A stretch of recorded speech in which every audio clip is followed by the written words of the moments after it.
Son of a mother, piece of mother. Okay. Well, I may have to go sell a kidney or something. I don't know. Yeah, well.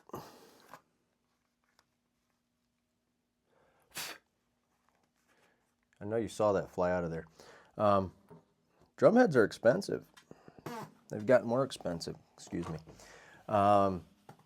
So yeah, if you guys are like me and you just try to save as many heads as you can throughout the years to reuse, to change sounds or whatever, there's certain ways to get a little of an extended life out of them after you retire them, so to speak, or switch them up for whatever reason, room change, venue, however you want to look at it. The number one is when you take them off, you could take a heat gun or a hair dryer. Make sure you keep the distance away. Don't leave it in the same spot for too long because it'll burn a hole. But you can get some life back into the material that way. Excuse me again. Sorry. I think I had chili. Today we're going to be working with the EC2S Frosted Rock Pack 10-12-16. I needed a 14 also. They did not have it. I almost got the Fusion pack, but I did not because I didn't want to. So you're going to get 2 batter head reviews coming soon. But yeah, I haven't used these before. I've used the EC2s before. They were okay. I'm tuning different. My ear's different. I'm old. Things hurt. So I'm going to do my best to tune accordingly for that. This is a 1998 Thomas Star Classic Performer. It's the birch basswood version. They were originally indigo blue, and I sanded them down to a red mahogany, and it really changed the sound of the drum. The birch is in there now. Before it was like almost like a car paint or something. It was very thick, very weird. So I'm going to take the Omni mount off. Word of advice, don't do what I did and put it on the floor. If you have drums you don't use, like this little 8-inch over here that's sitting on top of a 14 inside of a 20-inch. Got a nice little table. Also, when I resanded them down, I revented the airflow and went to, I think it was Drum Builder or drumparts.com, something like that, and got a bigger grommet or whatever it's called for that, for the vent hole. The little bit of air extra that gets out just gets rid of that rebound and gets me a lot better flams, because I like flams. So yeah, we're going to take the old head off.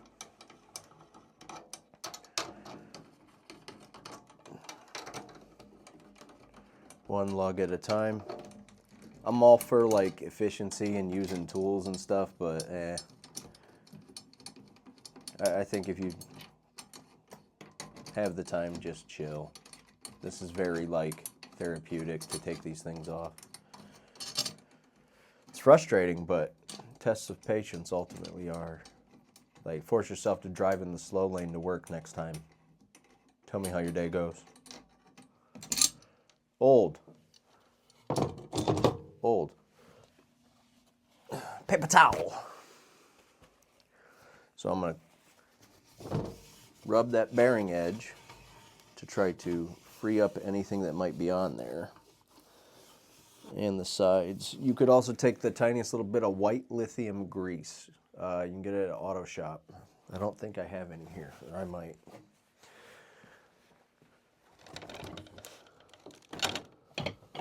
I do not. It's somewhere here. You know, it's the thing about drum sheds and whatnot. There's a lot of stuff. So yeah, clean up those hard to reach spots that you can't get normally when the drum is up, under the rim, inside too. Watch out for any dust bunnies and stuff like that. There's one. Get out of there. I'll call Elmer Fudd to take you out. Okay. Now that that is done, I didn't get new heads for the resonant side yet. just because, I mean, when am I ever hitting this side? So right now, they're not Evans on the bottom. They're Weather King Ambassadors, clear. So I'm just going to reseat. I loosened all the tension rods to just finger tight. So if we were reinstalling the head, it would be only to finger tight. Now I'm going to push on it. And when I say push, I'm going to push. Okay, so now everything's going to get just about a quarter turn. Cross tension. That one needs a little more, so right back to finger tight,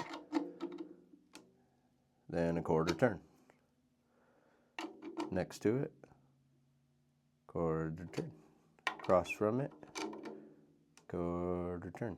Next to it, quarter turn. Next to it, quarter turn. No, I'm not even checking pitch. I'm just going to reseat again. All right. You can put a towel so you don't leave knuckle marks or use the palm of your hand. It doesn't really matter. Now I'm going to check pitch.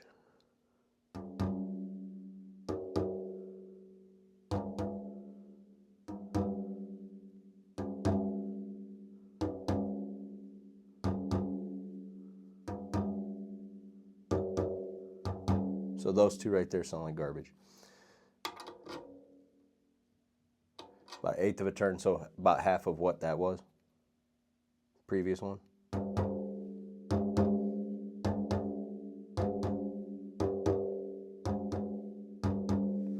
All right, so I tensioned this one 1/8, but this is all still low, so the relative would be over here. So if you try to, anything you do is like, man, this won't get in tune, I don't know what it is, go to the one across from it, and then the one in either direction toward this one, so left or right of that one. So if this is a problem and this is a problem, one of these might balance it as well, or you just redo it and start from scratch. So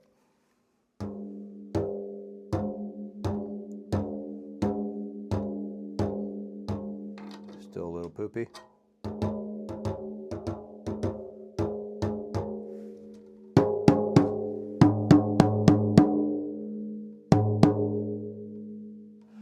So that's like just past finger tight, and we'll say right around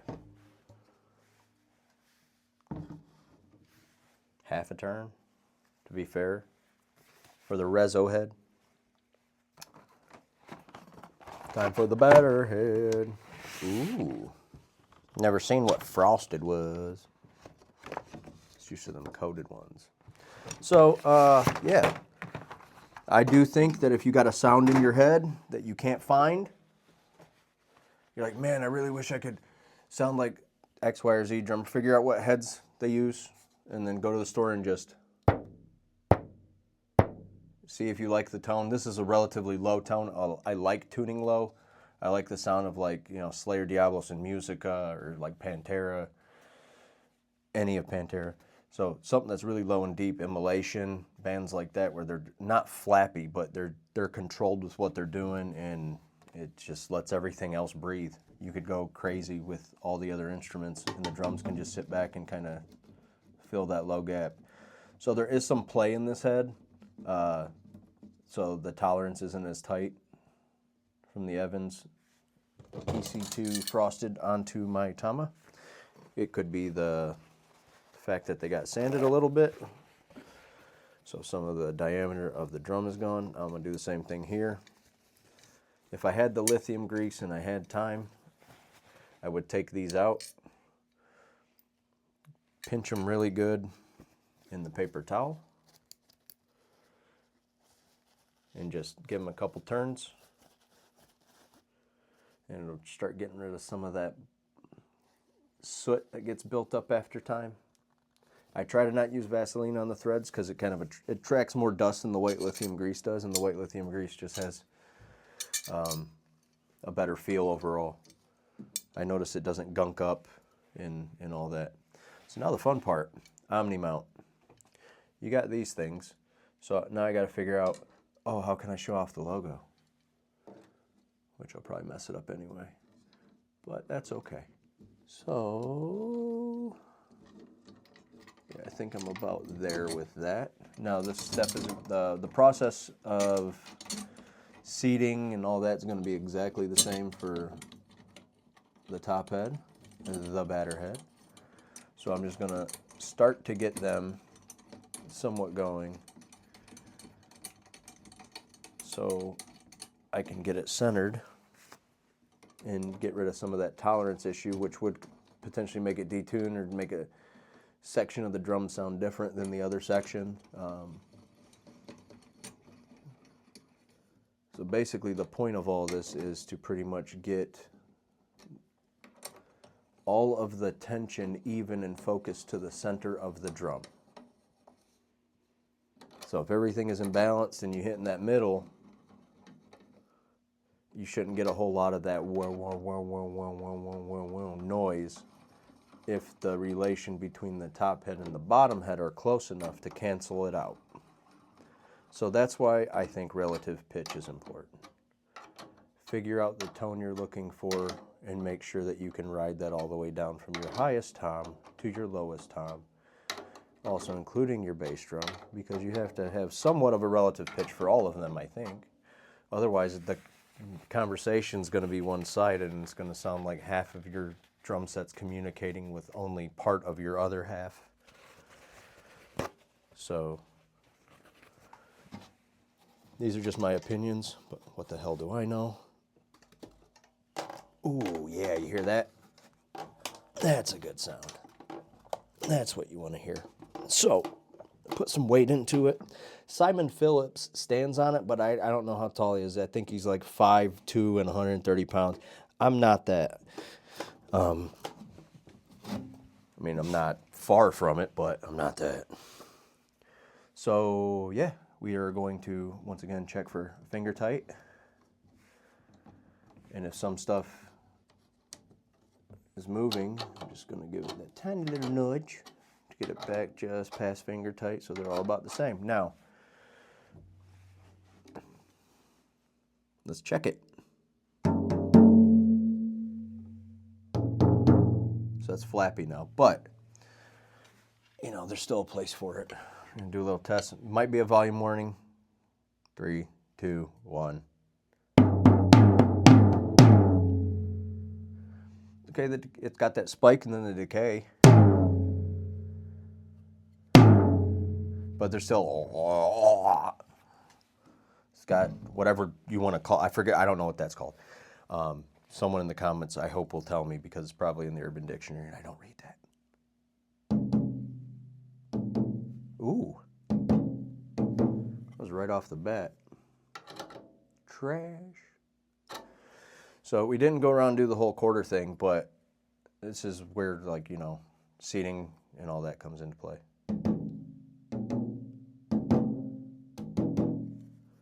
So yeah, you can hear it's not seated because you hear a flap over here. That's what it sounds like when something doesn't contact a bearing edge. It's almost like hollow, even though it's a drum, but yeah, no, it's weird. There's a gap between the bearing edge and the head there. So that's going to get a little extra, sadly. So quarter turn to everything now to line it up somewhat where the bottom head is. But I'm one of those weird people, and I don't know if anyone else lives by this philosophy, but I like the batter head to be a little less than the reso head.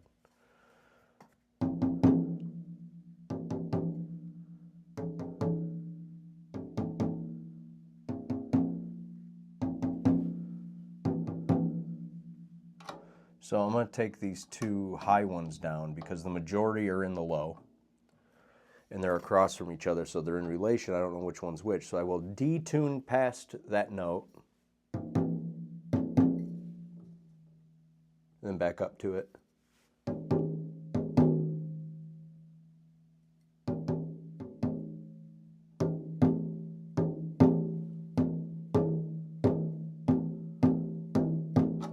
close. It's pretty close. Okay, so now we check relation. Bottom head, top head, almost identical. So now let's see. Let's see the spike, the decay. So the attack and the decay.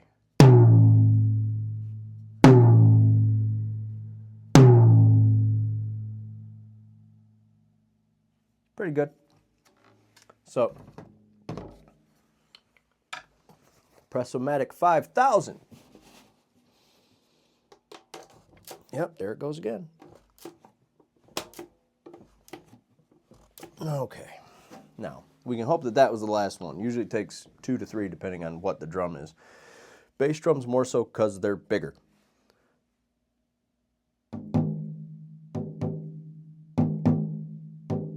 Same problem, which it tells me that there's probably something wrong with my bearing edge because it's a constant. So it's not the tuning, it's not the head, it's the drum itself. Ew.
So that's pretty good. It's a good starting point. I'll take it down to the floor tom and see where that goes, and then probably post another video with the full kit sound. So if that's something you're interested in, please like, subscribe. Had a quiet spot in there for a minute, so hopefully people didn't fall asleep or leave. But yeah, no, this is something that's relaxing if you can figure out what you like about it. Otherwise, it's tedious and annoying, and it makes you want to stick a drumstick in your ear. But it has to be done, so we do it, like a lot of things. Yeah, so we keep doing what we do while we can. And I guess that's the whole point. So, as the world turns, as the whatever 6 Feet Under said. So, have a good one.